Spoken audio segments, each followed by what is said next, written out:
August 4.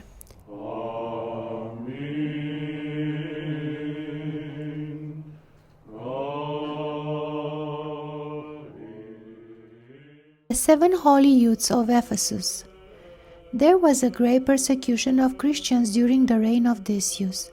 The emperor himself went to Ephesus and there arranged a boisterous and noisy celebration in honor of the lifeless idols, as well as terrible slaughter of Christians. 7 young men, soldiers, refrained from the impure offering of sacrifices. They earnestly prayed to the one God to save the Christian people.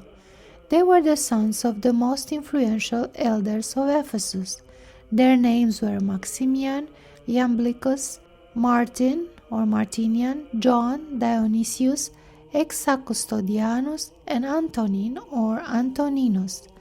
When they were accused before the emperor, they retreated to a hill outside of Ephesus called Silion, and there they hid in a cave. When the emperor learned of this, he commanded that the cave be walled shut.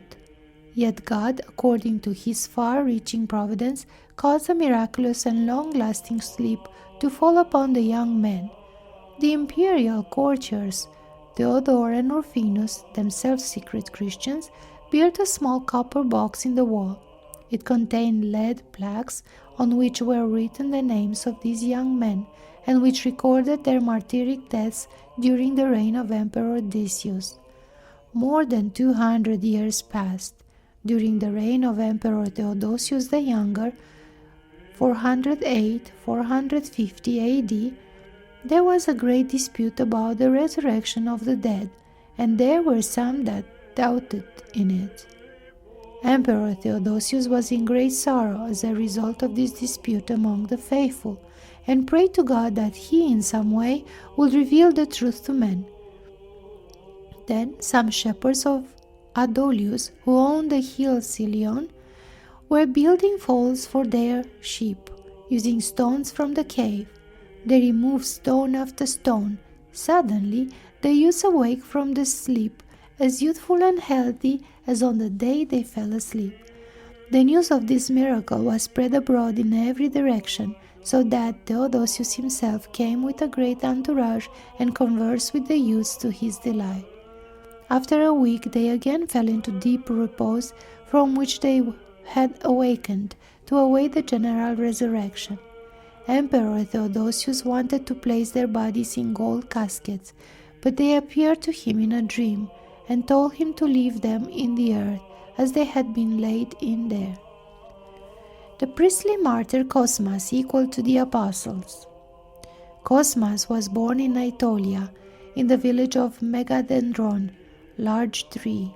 As a young man he went to Mount Athos, where he was tonsured a monk in the monastery of Philotheu. However, driven by a constant desire to preach the Holy Gospel to the people, Cosmas went to Constantinople, where he asked the blessing of Patriarch Seraphim II.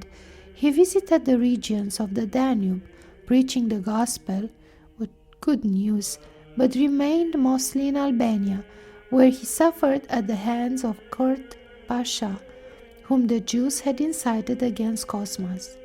The Turks strangled Cosmas and threw his body into a river in the year 1779 AD. His miracle-working relics repose in the village of Kalikontasi, in the church of the Holy Theotokos, not far from the town of Berat. Cosmas suffered for his Lord in the 65th year of his life. Reflection. Ask, and it shall be given to you, said the Lord. Matthew 7:7. As parents give to their children all that the children ask, and all that is for their benefit, so does God, the lover of mankind, give to men all that men ask of God, and what conducive to their salvation. As a monk on Mount Athos, Cosmas asked 2 things of God: to preach the gospel to the people, and to suffer as a martyr for the faith. For an Athonite monk who is bound by vows to his monastery, these 2 desires seem unattainable and unrealistic, but to God everything is possible. God perfectly fulfilled both desires of Cosmas. The joy of Cosmas was indescribable when he received the blessing of the patriarch that he could leave Mount Athos and go among the people to preach the gospel. Cosmas had a similar moment of joy when the servant of the Turkish Pasha informed him that, by the command of the Pasha, he must die. Full of joy, the saint sank to his knees, thanking God for fulfilling even this desire. He gave up his body to death and his soul to the living God. Contemplation.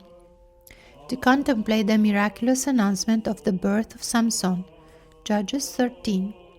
How an angel of God appeared to Manoah and his barren wife and announced that his wife would give birth to a son who would deliver the people from slavery. How for this Manoah offered a sacrifice to God, and an angel ascended to heaven in the flame of the sacrifice.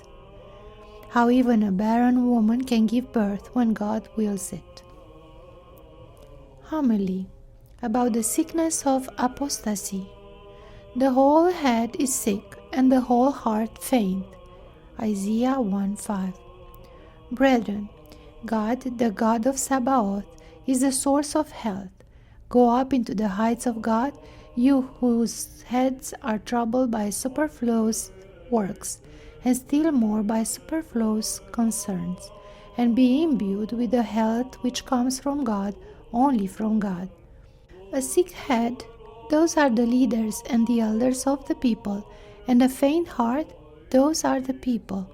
The prophet presents an entire people as one body, and shows how, even with the body of a people, the same thing happens as with the body of a man. When one organ of the body is sick, that organ alone is sick, but the entire body feels faint because of the sickness of this one organ. So it was with the people of Israel.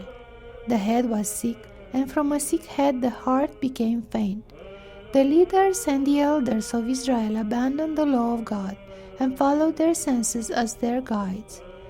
They took their sensual minds, tarnished from various worldly influences, as their guidelines for a good life, instead of the law of God. They fell into the hopeless darkness of idolatrous errors, and from the insanity of the head, the heart was faint. It is more difficult for the heart to separate from God than it is for the head. It is more difficult for a people to separate from God than it is for their leaders. But when the head remains sick for a long time, then the heart grows faint and yields. Because of the corruption of the leaders, a people finally strays from the path. This is the vision of Isaiah, the son of Amos, the true prophet.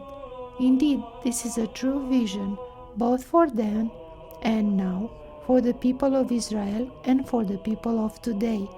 Brethren, look at the people you know best, and judge for yourself. Is the head sick, and is the heart faint? O Lord, true and just, enlighten the mind of every people with your light, and strengthen with your might the heart of every people, so that our enemies will not rejoice and say that you have abandoned us. To thee be glory and praise forever. Amen.